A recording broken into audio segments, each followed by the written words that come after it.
Hi, it's Andy from Pure Yorkshire Honey. Welcome back to the channel. So today I'm going to show you our very first out apiary. And you see in the background the hives are just down there, right in the distance near a big ash tree. Let's have a wander down and see what we've got in this field. So as you can see, we've got 3 nukes down here. Just a couple of pallets on each stand. Well, there's 3 on that stand, but some good quality pallets. And for those that don't know, this is oilseed rape. Before it gets away, it's quite a cabbagey sort of looking plant. It's part of the brassicas family, so that's why it sort of looks quite cabbagey. I think there's about 40 acres of rape around. So even though we have our own farm, we don't actually grow rape. It is actually quite a tricky crop to look after and combine as well, because the seeds are so fine. So we don't tend to farm it. So, but fortunately, there is some people that we do know that we can get a bit of permission on who farm it. So this is why we're here. Also, this trap we know really well because he actually does our spraying for us, and he is actually quite proactive. He sort of comes and asks me about the best times to spray, you know, so it doesn't affect the bees too much and stuff like that. So he is really wanting to sort of look after them because he appreciates the amount of good that bees do, the pollinators do. So yeah, hopefully we should be okay, but the time will tell. Obviously there's other farms around here and we'll just have to wait and see. So let's have a little bit of a closer look at the colonies, see how they're doing. There's obviously really good activity today. It's the 11th of February, believe it or not, and it's about 10 degrees.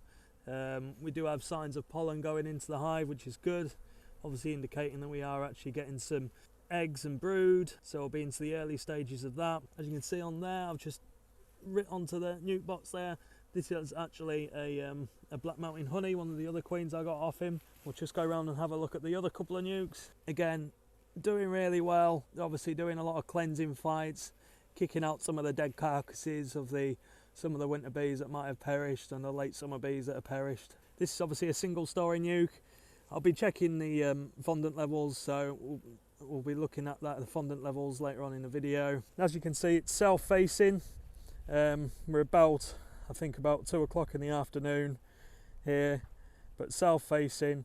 It's a little bit open to the elements. We are a little bit high up here. There is a bit of wind, but my theory is once the oilseed gets up, it will act as a bit of a windbreak.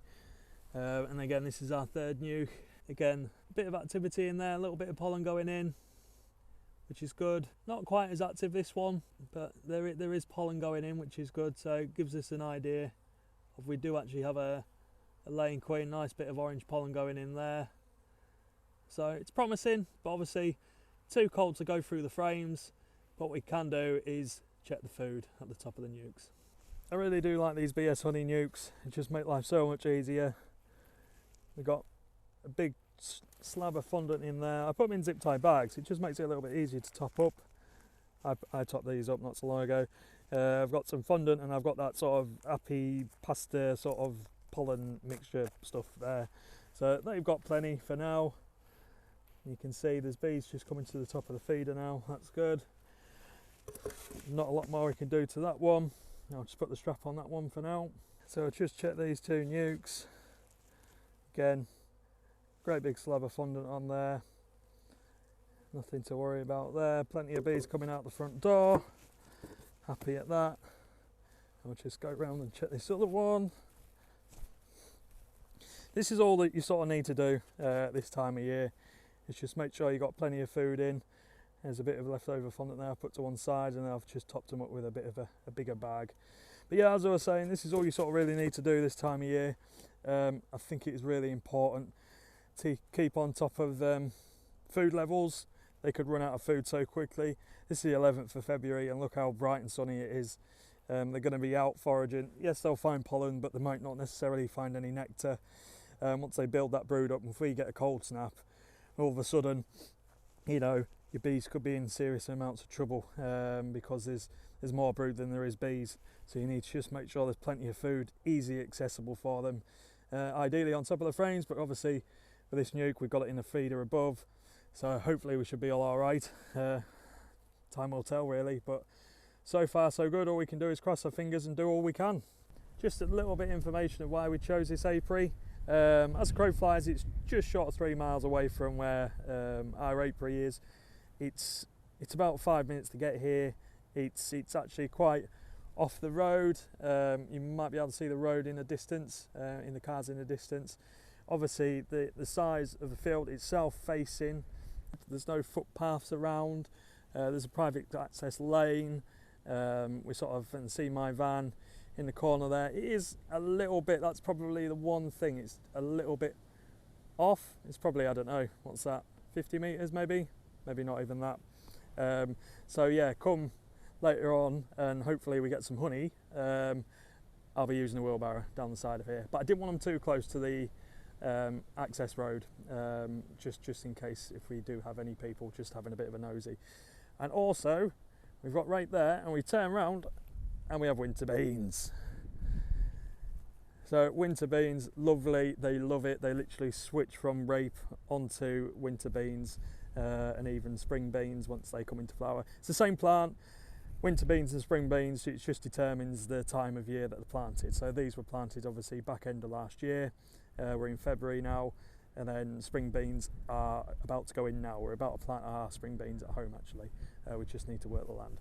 So yeah, so we've got a little bit of a double whammy. As you can see, the sun's behind me. So yeah, it's the hives are all south-facing. But again, we could have 40, 50 acres of beans here. I think there's 40 to 50 acres of rape on that field alone as well. So it's a little bit reason why. Obviously some of you might have clocked the big ash tree already. I have sort of tried to get it out the way of the hives just in case we do have any fallen branches. But at the same time, I like it as a bit of a landmark for the bees, just for orientation. That might just be me being a little bit daft, but I don't think it'll do any harm as long as the tree doesn't flatten the hives, obviously. So really looking forward to this. I think it's close enough for me to manage. Obviously, I do have my own business, so I am full-time work, but it's en route for a lot of stuff, so I can literally drop in as I'm passing.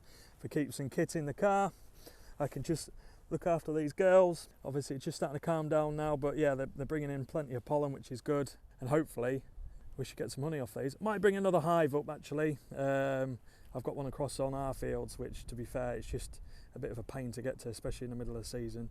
So I might move that while I can move it. So that's those girls checked, and let's walk back to the car. Right, so that's our new apiary.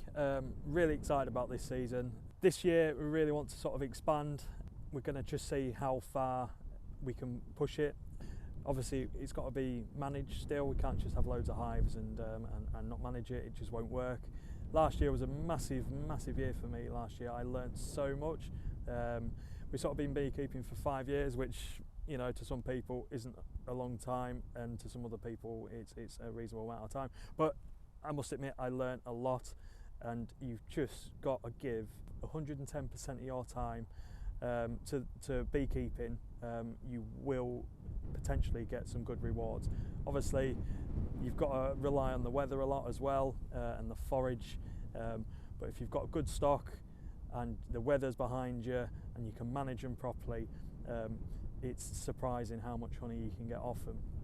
So this year we're looking towards, so far at the minute we've got about 8 hives coming through winter, and spring I want to split them all, just do like 2-3 frame splits at the end of like the rape and the beans, just coming into June there, and then I want to do some more splits coming to the back end of the season, certainly off some of the stronger hives as well. So we're 8 now, so hopefully by the end of the year, or the season if you like, so we're coming into September now, I want to be around about 25-30 colonies. Some will be in nukes, some will be in hives, so that's my plan, and then we'll run 25-30 into next year and see how I can manage that, because like I mentioned before, I do have my own business, so I've got to manage my time quite well. Obviously I've got my own customers to look after, and I've got the bees to look after. So later on this month we'll be going to the beekeeping show at Telford on the 25th. It's the day after Kay's birthday, so that's her birthday present. She doesn't know it yet, but she's going. So if you do see me and you recognise me, just give me a tap on the shoulder, say hello. I love talking about bees. I can talk about bees all day long. I don't necessarily know what I'm on about sometimes, but you know, I'm willing to learn and try things. So yeah, that's part of the reason why we do this YouTube, is for you guys just to watch me make my mistakes and maybe come up with some good ideas. I don't know, I might have done already. So again, thanks for your support. Please hit that subscribe button, please hit the like button, and I'll see you in the next video. Cheers, bye.